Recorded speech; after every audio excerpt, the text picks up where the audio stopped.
नमस्कार दोस्तों, स्वागत है आज की एक नई वीडियो में। दोस्तों, यदि आपके यहाँ भी रश्मि रथी खंड काव्य चलता है तो आज की वीडियो बहुत ज़्यादा इंपॉर्टेंट है, क्योंकि इस वीडियो में आपको रश्मि रथी खंड काव्य का एकदम संक्षिप्त सारांश बताने वाला हूँ। जी हाँ दोस्तों, क्योंकि ये खंड काव्य इतना बड़ा है कि आप लोग इसका कितना भी संक्षिप्त करके सारांश लिखेंगे तो 3 से 4 पेज में जरूर आएगा।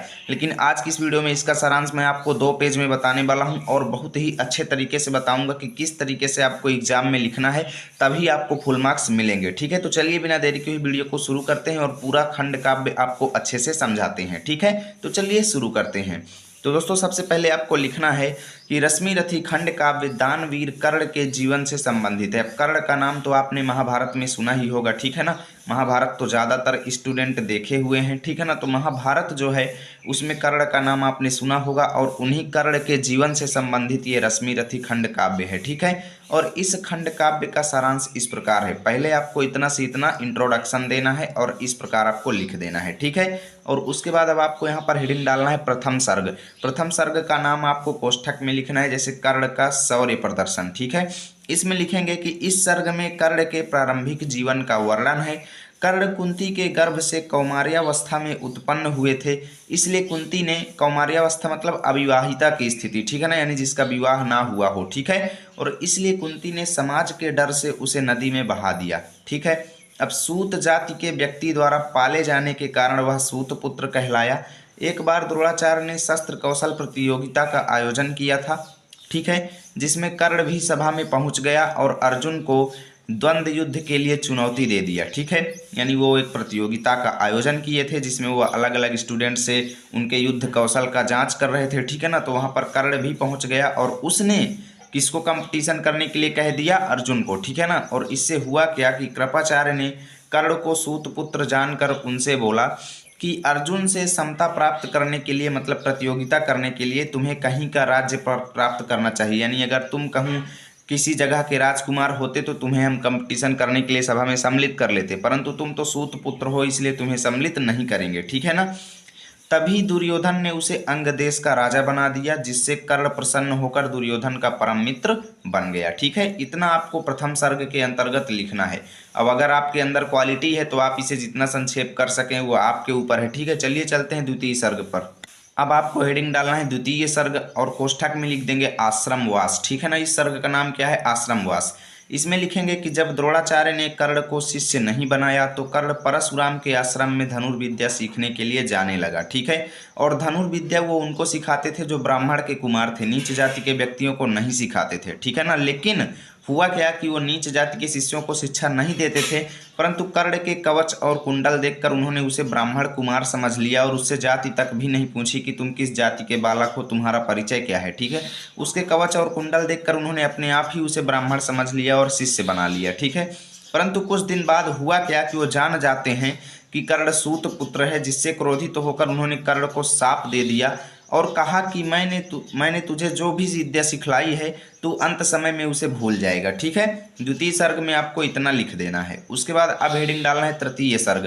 तृतीय सर्ग का नाम है कृष्ण संदेश। इसमें लिखेंगे कि कौरवों से द्यूत में हारने के कारण पांडवों को 12 वर्ष का वनवास तथा 1 साल का अज्ञातवास भोगना पड़ा। ठीक है, यानी 13 साल।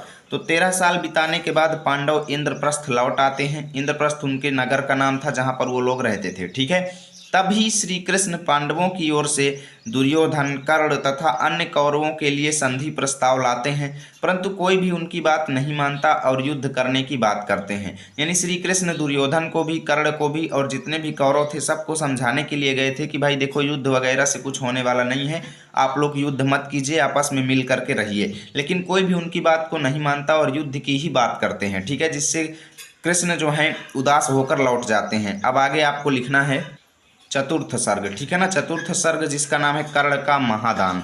इसमें लिखेंगे कि इस सर्ग में कर्ण की दान वीरता का वर्णन है। जब तक कर्ण के पास कवच और कुंडल था, ठीक है ना, जब तक कवच और कुंडल रहता तब तक उसे कोई मार नहीं सकता था, इसलिए इंद्र ने ब्राह्मण का वेश बदलकर कर्ण से कवच और कुंडल मांग लिया तथा उसने इंद्र को कवच और कुंडल दे दिया, ठीक है, जिससे प्रसन्न होकर इंद्र ने कर्ण को अमोघ शक्ति दिया। अब आपको यहाँ पर 5वीं हेडिंग डालना है पंचम सर्ग, और इसमें लिखना है माता की विनती, ठीक है ना।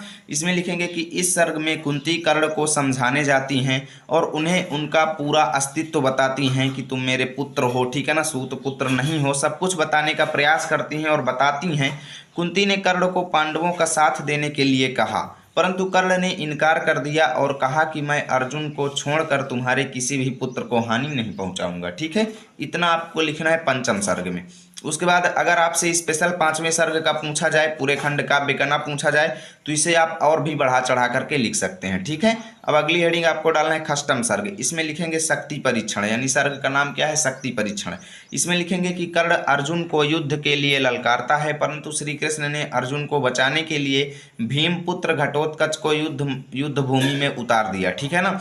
घटोत्कच कौन था, भीम का पुत्र था, जो बहुत ही बड़ा राक्षस था, और जैसे ही मैदान में उतरा प्रलय मचा दिया, ठीक है, जिससे कर्ण को इंद्र द्वारा प्रदान की गई अमोघ शक्ति का प्रयोग घटोत्कच पर करना पड़ा, ठीक है, क्योंकि अगर अमोघ शक्ति का प्रयोग नहीं करते तो घटोत्कच जल्दी मरता नहीं और उनकी पूरी सेना को ही खत्म कर डालता। और उसको जब मार डाला तो जिससे कर्ण के पास अर्जुन को मारने के लिए कोई भी अच्छा शस्त्र नहीं बचा, ठीक है। इतना आपको लिखना है षष्ठम सर्ग में। अब आपको अगली हेडिंग डालना है यहाँ पर सप्तम सर्ग, और कोष्ठक में लिख देंगे कर्ण का बलिदान। इसमें लिखेंगे कि इस सर्ग में कर्ण और अर्जुन के युद्ध का वर्णन है। कर्ण और अर्जुन के युद्ध में कर्ण के रथ का पहिया फंस गया तथा वह सारी विद्या भूल गया, ठीक है ना, यानी क्योंकि उसको परशुराम ने क्या किया था, श्राप दिया था कि अंततः तुम सारी विद्या भूल जाओगे अंत समय में, और इसलिए वो भूल गया। अंततः अर्जुन ने कर्ण पर प्रहार कर दिया और वह मारा गया, ठीक है। यहाँ से यह खंड काव्य समाप्त होता है। अब देखिए, आपको अगर कर्ण का खंड काव्य कर्ण का अगर चरित्र चित्रण पढ़ना है तो इसी वीडियो के कमेंट सेक्शन में जाइए या फिर डिस्क्रिप्शन बॉक्स को चेक कीजिए, ठीक है। और अगर आपको इसकी PDF चाहिए तो टेलीग्राम पर जाना है, लर्न विथ आरपी लिखना है, हमारा चैनल आएगा, उसको सब्सक्राइब करना है, वहाँ पर इसकी फ्री PDF आप लोगों को मिल जाएगी।